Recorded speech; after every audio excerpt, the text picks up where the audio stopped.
नमस्कार, मैं प्रभात कुमार विश्नोई, प्रवक्ता अर्थशास्त्र, राजकीय inter college Deoli online class में अपने सभी छात्र एवं छात्राओं का हार्दिक अभिनंदन करता हूं। प्यारे बच्चों, आज मैं इकोनॉमिक्स स्टडी टाइम पर आपके लिए बोर्ड परीक्षा 2022 में संभावित जो लघुत्तरीय प्रश्न हैं उनके उत्तर लेके आया हूं। ये जो हमने वीडियो बना रहे हैं हम आपके लिए, ये वीडियो बहुत ही महत्वपूर्ण होने वाला है आपके लिए, क्योंकि जो क्वेश्चन मैंने बोर्ड पर लिखे हैं, अभी यहाँ पर केवल 10 क्वेश्चन लिखे हुए हैं जिनको मैं एक्सप्लेन करने जा रहा हूँ, व्याख्या करने जा रहा हूँ। इसी प्रकार के 10 क्वेश्चन मैं और छाटूंगा और इस प्रकार के 4 वीडियो मैं इन 3-4 दिन में आपके लिए प्रेषित करने का प्रयास करता हूं। और मैं आपको विश्वास के साथ कह सकता हूं कि यदि आप इन वीडियो को अच्छे प्रकार से देखेंगे तो निश्चित ही इंटरमीडिएट बोर्ड परीक्षा में अर्थशास्त्र में आप अच्छे अंक लाने में सफल हो पाएंगे। चलिए शुरू करते हैं। आज का जो हमारा ये वीडियो है, इंटरमीडिएट बोर्ड परीक्षा 2022 में संभावित लघुत्तरीय प्रश्नोत्तर। इंटरमीडिएट बोर्ड परीक्षा 2022 में संभावित लघुत्तरीय प्रश्नोत्तर। पहला प्रश्न हमारा है, अर्थव्यवस्था की केंद्रीय समस्या से आप क्या समझते हैं। तो जिस प्रकार की समस्याएं व्यक्ति के सामने होती हैं, ठीक उसी प्रकार की समस्याएं अर्थव्यवस्था के सामने भी होती है। व्यक्ति के साधन भी सीमित होते हैं और अर्थव्यवस्था में भी जो हमारे साधन होते हैं वो सीमित होते हैं। ठीक है, तो यहाँ हम अर्थव्यवस्था की जो समस्याएं हैं उनके बारे में विचार करते हैं। पहली बात, किन किन वस्तुओं का उत्पादन किया जाए। ठीक है, किन किन वस्तुओं का उत्पादन किया जाए। दूसरा, उत्पादन किस प्रकार किया जाए।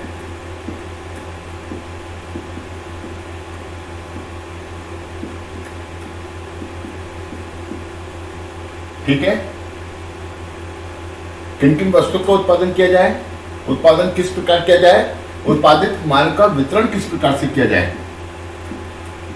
उत्पादित वस्तुओं का वितरण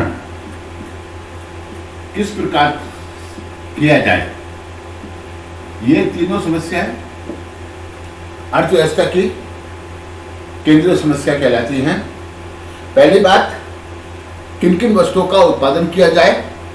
तो एक समाज जिन वस्तुओं का उपभोग करता है उसको उन वस्तुओं को उत्पादन भी करना होता है। अंतर्राष्ट्रीय मार्केट में क्या होता है, अंतर्राष्ट्रीय व्यापार में क्या होता है कि हम बहुत सारे देशों से वस्तुएं मंगाते हैं और बहुत सारे देशों को वस्तुएं भेजते हैं। अगर हम वस्तुएं भेज रहे हैं तो हम कहते हैं कि निर्यात करते हैं, और यदि वस्तुएं मंगाते हैं तो हम कहते हैं कि आयात। ठीक है, निर्यात आयात मैंने आपको बता दिया। अब बात यह है कि जब हम अपने देश में वस्तु और सेवाओं का उत्पादन करते हैं तो हो सकता है कि अंतर्राष्ट्रीय व्यापार की तुलना में हमारी लागत ज़्यादा हो, तो ऐसी वस्तु हम विदेशों से आयात करते हैं। ठीक है, तुलनात्मक दृष्टि से। अब बात यह है ना कि हम किन किन वस्तुओं का उत्पादन करें, क्योंकि हमारे साधन सीमित हैं। ठीक है, हमारे यानी किसी भी राष्ट्र के जो साधन होते हैं वो सीमित होते हैं, तो उसे सबसे पहले अपनी प्राथमिकता निर्धारित करनी पड़ती है कि किन किन वस्तुओं का वह उत्पादन कर रहे हैं। समाज में जिन वस्तुओं का समाज के लोग उपभोग करते हैं उन वस्तुओं का उत्पादन हो। सीमेंट, सरिया, कार वगैरह दुनिया भर की बहुत सारी वस्तुएं हैं जिनका एक राष्ट्र उत्पादन करता है। ठीक है, अब दूसरी बात है, यानी जिनका हमें उपभोग करना है उन्हीं वस्तुओं का उत्पादन करना है। ठीक है, अब उत्पादन किस प्रकार से किया जाए। हमारे पास 2 तकनीक है, एक है पूंजी पदार्थ तकनीक, दूसरी है श्रम प्रधान तकनीक। अगर देश में जनसंख्या बहुत ज़्यादा है तो ऐसी स्थिति में हमें श्रम प्रधान तकनीक को अपनाना होगा, अर्थात श्रमिकों के द्वारा कार्य करवाना होगा। ठीक है, ताकि उनको नियोजित किया जा सके, बेरोजगारी ना फैले। एक बात। दूसरा जो है, चूंकि श्रम शक्ति हमारे पास ज़्यादा है, अगर हम उसका प्रयोग करेंगे तो हमारी लागत भी थोड़ा कम आएगी। इस चीज़ को भी ध्यान में रखना है। उत्पादन के साधन तो व्यवस्थित होंगे ही, तो श्रम प्रधान तकनीक का प्रयोग अगर हम करेंगे, अगर जनसंख्या ज़्यादा है और यदि जनसंख्या कम है तो ऐसे में हमें पूंजी प्रधान तकनीक को अपनाना पड़ेगा। ठीक है, अब पूंजी की व्यवस्था जो है अपने यहाँ हो जाएगी तो ठीक है, ये तो विदेश से सहायता करनी पड़ती है। तो यानी कि श्रम प्रधान तकनीक में श्रमिक कार्य करेंगे और पूंजी प्रधान तकनीक में मशीनों के द्वारा कार्य लिया जाएगा। ये दो तकनीक होती है। मैंने बता दिया, जनसंख्या अधिक है तो श्रम प्रधान तकनीक और यदि जनसंख्या कम है तो पूंजी प्रधान तकनीक होती है। ऑस्ट्रेलिया का क्षेत्रफल बहुत बड़ा है ना, विश्व का तीसरा सबसे बड़ा राष्ट्र है ऑस्ट्रेलिया। तो वहाँ कृषि के जो भी कार्य होते हैं सब मशीनों के द्वारा होते हैं ज़्यादातर। भारत एक कृषि प्रधान देश है। यहाँ जो है हालांकि आजकल मशीनीकरण ज़्यादा हो गया, खेती करना कम पसंद करते हैं, लेकिन श्रम प्रधान तकनीक को ध्यान रखना जाए। ठीक है, और उत्पादन का वितरण किस प्रकार करें, तो पूंजीवादी अर्थव्यवस्था और समाजवादी अर्थव्यवस्था, दो प्रकार की अर्थव्यवस्था होती है। पूंजीवादी अर्थव्यवस्था में जो वस्तुओं का वितरण होता है, यानी कि क्या चाहिए, मूल्य यंत्र पर निर्भर करता है। बाजार में वस्तु का जो मूल्य होता है, स्वतंत्र क्रय विक्रय होता है वस्तुओं का, मूल्य चुकाइए वस्तु पाइए। और समाजवादी राष्ट्र में क्या होता है कि सरकार जो है वस्तुओं का वितरण अपने माध्यम से कराती है, सस्ते गल्लों की दुकानों के माध्यम से कराती है। भारत कैसा देश है, भारत एक मिश्रित अर्थव्यवस्था वाला देश है, जहाँ पर पूंजीवाद और समाजवाद दोनों ही अर्थव्यवस्थाओं के गुण विद्यमान है ना। तो यहाँ पर जो है जो उत्पादित माल का वितरण है सार्वजनिक वितरण प्रणाली द्वारा भी किया होता है और स्वतंत्र व्यापार यानी कि बाजार यंत्र द्वारा भी होता है, यानी कीमत यंत्र द्वारा। तो ये बात आपकी समझ में आती है। चलिए, क्वेश्चन नंबर 2 है, व्यष्टि और समष्टि अर्थशास्त्र से क्या समझते हैं। देखिए, एक होता है माइक्रो, एक होता है मैक्रो, मिक्रोज और मैक्रोज। ठीक है, तो माइक्रो का मतलब होता है सूक्ष्म, सूक्ष्म मतलब छोटा, स्मॉल, और मैक्रो का अर्थ होता है बड़ा। ठीक है, विशाल। तो समष्टि अर्थशास्त्र और विशिष्ट अर्थशास्त्र यानी व्यष्टि अर्थशास्त्र में हम करिए एक फर्म, व्यक्तिगत परिवार, व्यक्तिगत आय, व्यक्तिगत मजदूरी, व्यक्तिगत उद्योग, व्यक्तिगत वस्तुएं, इन सबका अध्ययन करते हैं। और समष्टि अर्थशास्त्र, इसमें हम बड़े इकाइयों का अध्ययन करते हैं, विशाल इकाइयों का, जैसे कुल राष्ट्रीय आय, कुल व्यय, कुल उपभोग, कुल ऋण। ठीक है, यहाँ पर ये भी है कि समष्टि अर्थशास्त्र को हम कहते हैं आय और रोजगार का निर्धारण का सिद्धांत, जबकि व्यष्टि अर्थशास्त्र को साधन कीमत निर्धारण और वस्तु कीमत निर्धारण, है ना। तो इस रूप में भी हम इसको देखते हैं। तो सूक्ष्म समष्टि अर्थशास्त्र में जैसे आय और रोजगार का सिद्धांत है, एग्रीगेट डिमांड है, एग्रीगेट पूर्ति है, यानी कि समग्र मांग समग्र पूर्ति, और साथ ही इसमें कुल रोजगार, कुल उत्पादन, कुल ऋण, कुल आय, इन सारे यानी कि सबको सम्मिलित किया जाएगा। तो मतलब जैसे जंगल होता है, बहुत बड़ा जंगल, तो समष्टि अर्थशास्त्र संपूर्ण जंगल का अध्ययन करता है और विशिष्ट अर्थशास्त्र जंगल के एक पेड़। तो यही अंतर है इसमें, है ना। जब हम समष्टि अर्थशास्त्र का अध्ययन कर रहे होते हैं तो व्यक्तिगत जो इकाइयाँ हैं उनको स्थिर मान लेते हैं, और जब व्यक्तिगत अर्थशास्त्र का अध्ययन यानी व्यष्टि अर्थशास्त्र का अध्ययन करते हैं तो समष्टि चरों को हम स्थिर मान लेते हैं। ठीक है, अब व्यक्तिगत जो अर्थव्यवस्था है या व्यष्टि अर्थशास्त्र है, इसमें व्यक्ति है ना, उनका ज़्यादा प्रभाव है, और जबकि समष्टि अर्थशास्त्र में सरकार का ज़्यादा प्रभाव है। इन चीज़ों को आप देख लीजिए अच्छी तरह। तो समष्टि अर्थशास्त्र का अभिप्राय है एक छोटा लघु, जिसको हम कहेंगे व्यष्टि अर्थशास्त्र, यानी मिक्रोस, माइक्रो, सूक्ष्म, इसको सूक्ष्म अर्थशास्त्र भी कहते हैं, व्यक्तिगत अर्थशास्त्र भी कहते हैं, और जैसे व्यष्टि अर्थशास्त्र भी कहते हैं। तो इनको जरा ध्यान से पढ़ लीजिए, बहुत महत्वपूर्ण है। उत्पादन संभावना, दो वस्तु के संदर्भ में उत्पादन संभावना को प्रदर्शित किया जाता है। यदि x और y दो वस्तुएं हों तो x की अधिक मात्रा उत्पन्न करने के लिए y वस्तु की कुछ मात्रा का त्याग करना, इस प्रकार की जो संभावनाएं होंगी उसको यदि हम एक वक्र के द्वारा प्रदर्शित करें तो उत्पादन संभावना वक्र बन जाता है। ठीक है, इसको जरा देख लीजिए, बोर्ड एकदम के लिए बहुत जरूरी है। उत्पादन के साधनों के स्वामी और उनके पारिश्रमिक तो चार हैं। सबसे पहले कौन है? भूमि, फिर है श्रम, फिर है श्रम के बाद पूंजी और लास्ट में साहस। इन चार उत्पादन के साधनों को नाम याद कर लीजिए। ठीक है, और इसके इनके जो पुरस्कार हैं, भूमि को लगान मिलता है, लगान इसको अंग्रेजी में रेंट कहते हैं, और श्रम को मजदूरी, इसको हम इंग्लिश में वेज कहते हैं, और पूंजी को जो है ब्याज मिलता है, इसको हम कहते हैं इंटरेस्ट, और लास्ट में जो यानी साहसी को प्राप्त होता है उसको हम कहते हैं लाभ हानि, प्रॉफिट एंड लॉस। तो उत्पादन के साधन आपकी किताब में चूँकि चार हैं तो चार ही बता रहा हूँ, और वैसे तो मैं 5 ही पढ़ाते हैं। कहते हैं, लोग कहते हैं अनगिनत होते हैं, कोई कहता है 2 होते हैं, कोई कहता है 5 होते हैं। तो 5 जो होते हैं तो उसमें मैं अब अलग से आपको बता रहा हूँ, जो मैंने बताना था तो मैंने बता दिया कि 4 आपकी किताब में 4 ही लिख लीजिए। भूमि, श्रम, पूंजी, संगठन और साहस, ये 5 साधन हैं। भूमि का स्वामी भूमिपति होता है, भूस्वामी जिसको हम कहते हैं। श्रम का स्वामी श्रमिक होता है, ठीक है, मजदूर भी कह सकते हैं आप। पूंजी का स्वामी पूंजीपति होता है, अर्थात कैपिटलिस्ट, तो उसको पूंजीपति, ठीक है। और संगठन, इसका स्वामी संगठक या प्रबंधक, जिसको हम अंग्रेजी में मैनेजर कहते हैं। और उद्यमी, साहसी, ठीक है, इसका उद्यम, ठीक है। साहस, उत्पादन कार्य में होने वाले लाभ हानि को वहन करने का जो कार्य करता है वो कार्य साहस कहलाता है। इसको जो कर उठाता है, इस कार्य को जो वहन करता है उसको हम साहसी कहते हैं, और उसको पुरस्कार के स्वरूप लाभ अथवा हानि प्राप्त होता है। तो उत्पादन के साधनों के नाम मैंने बताया आपको, 5 साधन बताए, भूमि, श्रम, पूंजी, संगठन, साहस। भूमि का स्वामी भूमिपति, श्रम का स्वामी श्रमिक, पूंजी का स्वामी पूंजीपति, और संगठन का स्वामी संगठक, प्रबंधक, और लास्ट में बचा साहस, उसका स्वामी साहसी कहलाएगा। और इनको मिलने वाले पुरस्कार, भूमि को लगान, पूंजी श्रम को मजदूरी, पूंजी को ब्याज, और संगठन को वेतन, और साहसी को लाभ या हानि।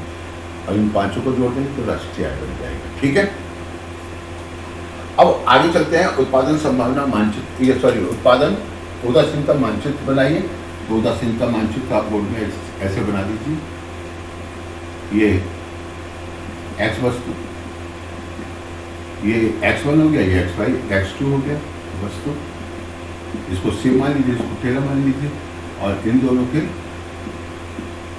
ऐसे अनगिनत यानी रेखाएं आप बना सकते हैं। IP, IC1, IC2, IC3। जब एक ही आधार पर हम बहुत सारी उदासीनता मानचित्र, उदासीनता वक्र को एक साथ प्रस्तुत करते हैं तो वह उदासीनता मानचित्र कहलाता है। ये बोर्ड के एग्जाम की दृष्टि से बहुत महत्वपूर्ण है। सीमांत लागत और औसत लागत का क्या संबंध है? मैंने बताया आपको, सीमांत लागत दीर्घकाल में किसी फर्म का सीमांत लागत, औसत लागत Q के आकार का होता है। ठीक है, इनका आपसी जो संबंध है मैं आपको इसको यहाँ बता रहा हूँ। देखिए, ये इस तरीके से होता है। ये सीमांत लागत वक्र हो गया, ठीक है, ऐसे बनाना, यू के आकार का होता है। और ये औसत लागत वक्र मैं बना रहा हूँ, ठीक है, ये औसत लागत बना दिया। औसत लागत वक्र को सीमांत लागत वक्र उसके न्यूनतम बिंदु पर काटता है, ध्यान रखिएगा। औसत लागत वक्र को सीमांत लागत वक्र उसके न्यूनतम बिंदु पर काटता हुआ काटेगा, है ना।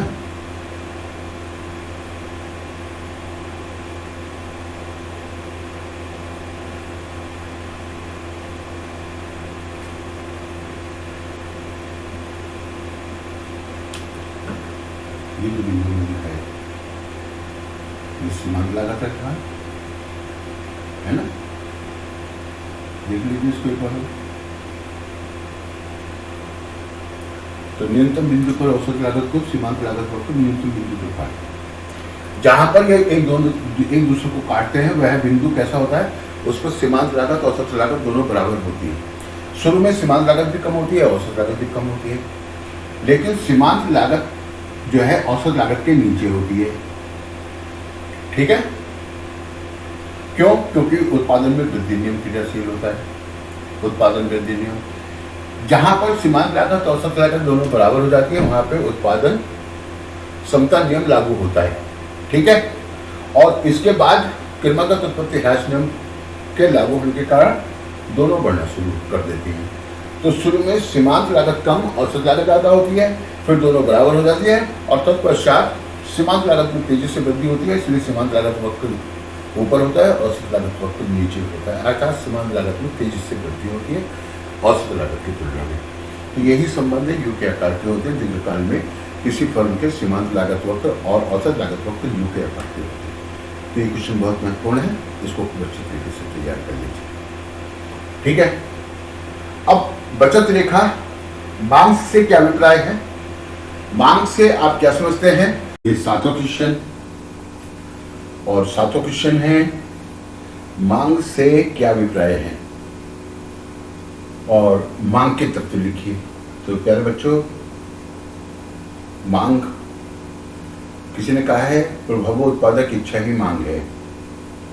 प्रभाव उत्पादक इच्छा अर्थात ऐसी इच्छा जो प्रभावशाली हो। प्रभाव उत्पादक इच्छा में तीन बातें हम सम्मिलित करते हैं। किसी वस्तु की इच्छा का होना, इच्छा पूर्ति के लिए साधनों का होना, साधनों को व्यय करने की तत्परता का होना। तीन बातें प्रभाव उत्पादक इच्छा, इसमें तीन बातें सम्मिलित करते हैं। तो यहां जो तीन बातें हैं, यानी सबसे पहले हमें वस्तु की इच्छा होनी चाहिए, दूसरा इच्छा पूर्ति के लिए हमारे पास साधन होने चाहिए, और तीसरा साधनों को व्यय करने की तत्परता होनी चाहिए। लेकिन अगर इस बात को हम स्वीकार कर लें कि ये मांग है, तो इसको तो मांग नहीं कहते। मैंने आपको पहले ही बताया, प्रभाव उत्पादक इच्छा अर्थात हम इसको कह सकते हैं आवश्यकता। अब इसमें दो तत्व हमें और जोड़ने हैं। पहला है मांग का संबंध एक निश्चित मूल्य से होता है, और मांग एक निश्चित समय की इकाई में होती है। दो तत्व और जोड़ दीजिए तो पांच तत्व पूरे हो जाएंगे। मांग से क्या अभिप्राय होता है? मांग से किसी वस्तु की मांगी गई मात्रा का बोध होता है या ज्ञान होता है। मांग से किसी वस्तु की मांगी गई मात्रा का ज्ञान होता है, जो एक निश्चित समय की इकाई में सभी संभव कीमतों पर कोई उपभोक्ता खरीदने के लिए तत्पर हो जाता है। ठीक है, मांग किसी वस्तु की मात्राओं की वह सारणी होती है जो सभी संभव कीमतों पर एक निश्चित समय की इकाई में खरीदी जाएगी। अब देखिए, मांग के संबंध में बहुत सी बातें होती है कि मेरे को अमुक वस्तु की इच्छा है। अरे भाई, इच्छा होती है, मांग होती है ना। कोई व्यक्ति कहता है कि मुझे 1 लीटर दूध की इच्छा है, तो उसकी इच्छा है। उसको ये बताना पड़ेगा कि उसे वो दूध कब चाहिए, प्रति दिन चाहिए, प्रति सप्ताह चाहिए, प्रति माह चाहिए। तो उसको पहले ये भी समय बताना पड़ेगा।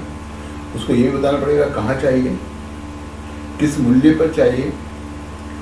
ठीक है, तो मांग के संबंध में एक पूर्ण कथन क्या होगा कि मुझे 1 लीटर दूध प्रतिदिन 40 रुपए की दर से, है ना, घूमलगढ़ी या देवरी में चाहिए। तो स्थान भी बताना पड़ता है।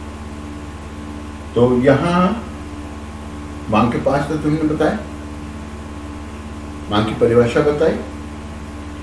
5 तत्वों में फिर से एक बार बोलते रहा हूं, इच्छा का होना, इच्छा पूर्ति के लिए साधन का होना, साधन को व्यय करने की तत्परता का होना। 3 बातें हो गई, जिसको हम कहते हैं प्रभाव उत्पादक इच्छा ही मांग है। अब यहां पर 2 तत्व और रह गए। मांग का संबंध एक निश्चित मूल्य से होता है, मांग एक निश्चित समय की इकाई है। इस प्रकार मांग के 5 तत्व। ठीक है। अब कभी कभी बच्चे क्या करते हैं गलती कि आया तो है मांग और लिख रहे हैं मांग का नियम, आया है मांग की लॉज, लिख रहे हैं मांग का नियम। तो भाई तीनों में अंतर है ना। मांग से तो मांगी गई मात्रा का ज्ञान होता है जो हम एक निश्चित समय की इकाई में सभी संभव कीमतों को खरीदने के लिए तत्पर रहते हैं। मांग का नियम क्या है कि मूल्य बढ़ता है तो मांग कम हो जाती है, मूल्य कम होता है तो मांग बढ़ जाती है, अन्य बातें समान रहने पर। ठीक है। और मांग की लॉज अलग है। बाजार में किसी वस्तु की मांग का कम या अधिक लोचदार होना इस बात पर निर्भर करता है कि एक निश्चित मात्रा में मूल्य के बढ़ जाने पर मांग की मात्रा में अधिक कमी आती है या कम, तथा एक निश्चित मात्रा में मूल्य के घट जाने पर मांग की मात्रा में अधिक वृद्धि होती है या कम। मार्शल की परिभाषा याद कर लीजिए। मांग की लॉज, मांग के नियम और मांग अलग अलग शब्द हैं। नेक्स्ट क्वेश्चन है बचत रेखा का समीकरण। तो बचत रेखा, यदि हमारा बजट दिया हुआ है यानी एम दिया हुआ है, एम बराबर मान लीजिए 100 रुपए या 200 रुपए जो भी है, पी वस्तु जो है ना, इस पी वस्तु का जो मूल्य है P1 ये हमें ज्ञात है, X1 वस्तु का मूल्य हमें ज्ञात है, X2 वस्तु है इसका मूल्य हमें ज्ञात है। ठीक है। तो हम समीकरण लिख सकते हैं अपने दिए हुए बजट में। ये देखिए OX पर X1 वस्तु, OY पर X2 वस्तु प्रदर्शित की गई है। ठीक है। यदि हम पूरा बजट ये 100 रुपए X2 पर खर्च करें और हम उसकी O के मात्रा खरीद पाए, तो ऐसी स्थिति में हमारे पास X1 वस्तु की शून्य मात्रा होगी। और दूसरी स्थिति क्या हो सकती है कि यदि हम Y यानी X2 की मात्रा को शून्य रखें और सारा जो बजट है हमारा 100 रुपए केवल X1 पर खर्च करें, हम उसकी OT मात्रा खरीद रहे हैं, तो हम क्या करेंगे, K और T को मिला देंगे तो एक रेखा बन जाएगी। ये इस तरीके से मिलाना है इसको ढंग के साथ। ये जो रेखा बनी है इसको हम कहते हैं कीमत रेखा या बजट रेखा। क्या बोलते हैं? कीमत रेखा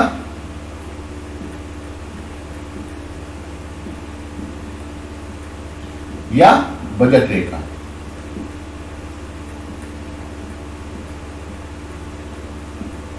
अब आया तो बजट रेखा है, आप लिख रहे हो वहां पे बजट, थोड़ा सा ध्यान दीजिए। बजट रेखा, बजट रेखा का जो समीकरण होता है इसमें m बराबर होता है X1 P1 धन X2 P2। तो ये समीकरण जो है बजट रेखा का समीकरण होता है। बजट रेखा दोनों वस्तुओं की कीमत के अनुपात को प्रदर्शित करती है, कीमत के अनुपात को, यानी P1 अपॉन P2 इसको प्रदर्शित करती है बजट रेखा। ठीक है। बजट रेखा किस बात को प्रदर्शित करती है? दोनों वस्तुओं की कीमत के अनुपात को, यानी P1 अनुपात P2। और जब इसको हम भिन्न के रूप में लिखेंगे तो हो जाएगा P1 अपॉन P2, अर्थात कीमत अनुपात। समझ में आ गया होगा। बजट रेखा का ढाल ऋणात्मक होता है क्योंकि हमारा बजट दिया हुआ है। अगर हम X1 वस्तु की अधिक मात्रा खरीदना चाहते हैं तो हमें X2 वस्तु की कम मात्रा खरीदनी पड़ेगी। दिए हुए बजट में हम ऐसा नहीं कर सकते कि X2 की मात्रा को बढ़ा लें और X1 की मात्रा को बढ़ा लें। एक वस्तु की अधिक मात्रा के लिए दूसरी वस्तु की कुछ मात्रा का त्याग करना पड़ेगा, इसलिए बजट रेखा का ढाल कैसा होता है? ऋणात्मक होता है। ठीक है, याद रखिए। इसमें हमें क्या चाहिए? दोनों वस्तुओं की कीमत, और अगर हमें ज्ञात है, हमारा बजट हमको ज्ञात है, एक वस्तु की हमें मात्रा ज्ञात है, दूसरे की हम ज्ञात कर सकते हैं। तो ये समीकरण है m बराबर X1 P1 धन S2 P2। तो इसको याद कर लीजिए, यह बजट रेखा का समीकरण है। मांग की लॉज के 5 प्रकार होते हैं, या मांग की लॉज की 5 श्रेणियां होती हैं। पहला है पूर्णतया लोचदार, ये काल्पनिक होता है। पूर्णतया लोचदार मांग, जब मूल्य में लेश मात्र परिवर्तन ना हो, मांग की मात्रा में अनंत परिवर्तन हो जाए तो उसको हम पूर्णतया लोचदार मांग कहते हैं। इसको ईडी ग्रेटर देन 1 यानी ईडी इंफिनिट बोलेंगे, ईडी बराबर इंफिनिट, अनंत, मांग की लॉज अनंत। दूसरा होता है अत्यधिक लोचदार। ये कैसी वस्तु की मांग होती है? जो कि विलासिता की वस्तुएं होती हैं, महंगी वस्तुएं होती हैं, प्रतिष्ठा रक्षक वस्तुएं होती हैं। ऐसी वस्तु की मांग की लॉज कैसी होती है? इकाई से अधिक होती है, एक से अधिक होती है। इसको ईडी ग्रेटर देन 1 कर। और तीसरा प्रकार होता है लोचदार। आरामदायक वस्तु की मांग की मूल्य सापेक्षता लोचदार होती है और इसको ईडी बराबर 1 कहते हैं, यानी कि लोचदार मांग, अत्यधिक लोचदार, पूर्णतया लोचदार। फिर होता है बेलोचदार। बेलोचदार मांग आने वाले वस्तु की होती है और एक से कम होती है, ठीक है। और लास्ट में कहिए कि पूर्णतया बेलोचदार, यानी ईडी बराबर 0, पूर्णतया बेलोचदार। जब मूल्य में अनंत परिवर्तन होने पर भी मांग की मात्रा में लेश मात्र की परिवर्तन न हो तो ऐसी मांग को पूर्णतया बेलोचदार मांग कहते हैं। जब मूल्य के परिवर्तन की तुलना में मांग में होने वाला परिवर्तन कम होता है तो बेलोचदार होता है, और जब मूल्य में होने वाला अनुपातिक ठीक मांग में अनुपातिक के परिवर्तन के बराबर होता है तो मांग की लॉज इकाई के बराबर होती है। और यदि मांग में मूल्य से ज्यादा परिवर्तन होता है तो अत्यधिक लोचदार होती है, और यदि मांग में मूल्य में लेश मात्र परिवर्तन और मांग की मात्रा में अनंत परिवर्तन हो जाए तो अत्यधिक यानी कि पूर्णतया लोचदार होती है। तो 5 प्रकार होते हैं, इनको याद कर लीजिए। जो पूर्णतया लोचदार मांग है उसे पूर्णतया मूल्य सापेक्ष मांग भी कह सकते हैं। जो अत्यधिक लोचदार मांग है उसे अत्यधिक मूल्य सापेक्ष मांग भी कह सकते हैं, और जो लोचदार है उसे मूल्य सापेक्ष मांग कह सकते हैं। जो बेलोचदार है उसे पूर्णतया यानी क्या कहेंगे उसको, यानी बेलोचदार को हम कहेंगे मूल्य निरपेक्ष मांग, और पूर्णतया बेलोचदार को कहेंगे पूर्णतया मूल्य निरपेक्ष मांग। ये मांग के लॉज के 5 प्रकार होते हैं, इनको याद कर लीजिए। मैंने आपको रेखा चित्र बनाए, इनके रेखा चित्र भी देख लीजिए, ठीक है। अब नेक्स्ट क्वेश्चन की ओर बढ़ते हैं। गिफिन की वस्तुएं से आप क्या समझते हैं? यानी कि आर्थिक दृष्टि से वस्तुएं 2 प्रकार की होती हैं। एक होती है श्रेष्ठ वस्तुएं, दूसरी होती है कोटि की वस्तुएं। उच्च कोटि की वस्तुएं, निम्न कोटि की वस्तुएं। अच्छी वस्तुएं, खराब वस्तुएं। हालांकि खराब का मतलब यानी कि वो उपभोग में नहीं आती हैं। आर्थिक दृष्टि से वस्तुएं 2 प्रकार की होती हैं, यानी उत्कृष्ट वस्तुएं, निष्कृष्ट वस्तुएं, ठीक है। अच्छी वस्तुएं, खराब वस्तुएं, घटिया वस्तुएं। जैसे देसी घी और डालडा की तुलना करें, कौन अच्छा है? देसी घी। कौन घटिया है? डालडा। तो दोनों वस्तु में एक अच्छी है, दूसरी खराब है। तो जो निम्न कोटि की वस्तुएं होती हैं, जिनको हम घटिया वस्तु कह रहे हैं, उनका जो आय प्रभाव होता है ऋणात्मक होता है। अर्थात उपभोक्ता की आय बढ़ने पर भी निम्न कोटि की वस्तुओं की मांग नहीं बढ़ती है, जबकि उनका मूल्य कम हो रहा होता है, मांग नहीं बढ़ती है, ठीक है। क्यों? क्योंकि वो आर्थिक दृष्टि से घटिया वस्तु, अर्थात इन वस्तु का जो है आय प्रभाव ऋणात्मक होता है। ऐसी वस्तुएं गिफिन की वस्तु कहलाती है, ठीक है। मिलते हैं अगले वीडियो में।